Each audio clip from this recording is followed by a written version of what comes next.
Okay, it's time to start another coding exercise. Finally, open t2.4-exercise-connect to the internet. After all that internet lecture and quiz stuff, you might guess that we'll start by adding that internet permission. We'll go to androidmanifest.xml and add the internet permission now. Then we just have to change the make GitHub search query method to call networkutils.getResponseFromURL rather than simply displaying the URL. Store the response in a string called GitHub search results. Watch out though, because you'll also have to catch that IO exception. Since we want to see the result, we call setText on our search results text view. So now it's your turn. Follow the to-dos.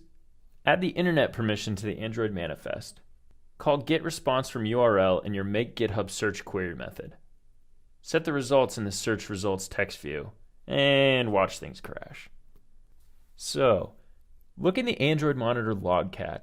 What error do you see from your application when it tries to connect to the internet?